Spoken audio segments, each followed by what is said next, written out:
D&D is known for its epic combat and fantastic set pieces, but forget all of that because today we are turning Dead Space, one of the most grotesque and terrifying video games ever made, into a horrifying adventure for D&D. If by some chance you haven't played Dead Space but still clicked on this video, don't worry because the premise is super easy to explain. In the future, humanity has naturally royally screwed itself over, and we now venture through space trying to find planets that we can mine resources from, with huge mining ships known as planet crackers. In the game, you play as Isaac Clarke, an engineer who has been paid to investigate and potentially repair one of these huge mining vessels known as the Ishimura, whose crew has mysteriously gone radio silent. Due to unfortunate circumstances, as you start off your investigation, you end up stranded on this ship, and soon find out that the entirety of its crew is either driven mad or have been slaughtered by these absolutely terrifying monsters known as necromorphs. And from there, the game is pretty simple. Find out exactly what happened to the crew, what these aliens are, where they come from, but more importantly, survive and escape by any means necessary. The game is amazing and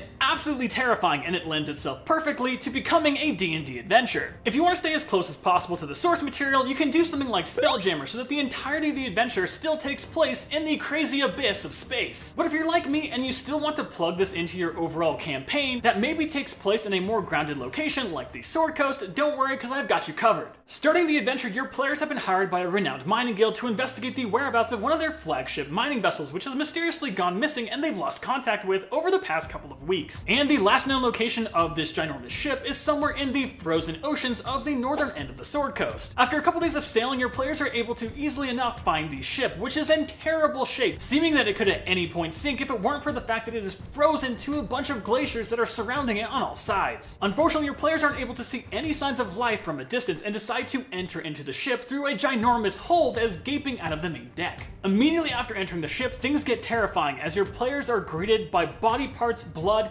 and strange sigils marked all along the walls and hallways. And now it is time for the horrifying aspects of this adventure to really sink in, because we are ditching the open and large spaces that your players are probably accustomed to venturing into and instead replacing them with tight hallways and sharp corners, guaranteeing that they are never truly aware of what is waiting them at the next bend or perhaps in the next room. Adding to the overall uneasiness of this setting, the entire layout of this dungeon is extremely disorienting, with certain portions of this ship being entirely flooded that your players have to navigate through, as well as your players often having to go back and forth between previously explored places in order to find access cards or perhaps maybe sigils that will help them solve puzzles that they need in order to press forward deeper into the ship. And if that wasn't enough, your players also aren't alone on the ship. Very early into pressing forward through the ship, they encounter various humans who are stark raving mad and will try to attack and kill your party if given the chance. But even after your players happen to defeat these maddened humans, it's not over, as their bodies begin to contort and convulse until they transform into absolutely horrifying monsters with blade-like arms known as necromorphs. And to add to the overall variety and spice of this adventure, there are tons of different types of necromorphs, ones that are deadly and on the ground, and others that can fly and infect your players. Nevertheless, as your players press deeper and deeper into the ship and battle their way through these enemies,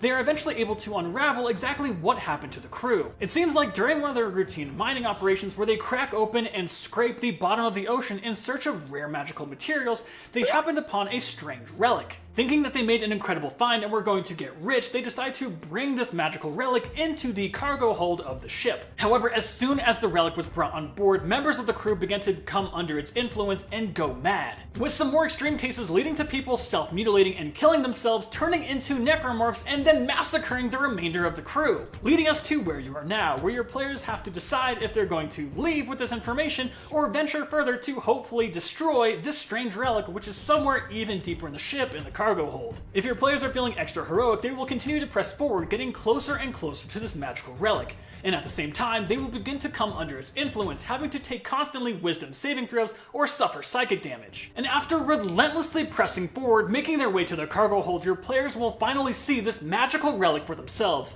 a huge monolith once belonging to a circle of legendary liches, known as the Marker. But naturally, it's not so easy for your players to actually get their hands on the Marker, as it is being guarded by a hive mind, one of the most evil and monstrous types of necromorphs that will most definitely prove to be the most dangerous obstacle for your players. If your players are successful, however, after defeating it, they now have a choice. Do they destroy the Marker, do they cast it back into the darkness of the ocean, or do they decide to take it as loot to increase their powers? And speaking of loot, as your players press forward through this mining vessel, they will naturally come into contact with some really unique items, as this is a state-of-the-art mining ship. There is a full outline for this adventure, including possible encounters, loot, and puzzles that your players will have to solve that is linked in the description of this video. It's totally free on my Patreon, so go ahead and check it out. I hope you all have fun with this adventure, and if you enjoyed this video, consider sharing some love on that like button. Until next time, however, keep questing.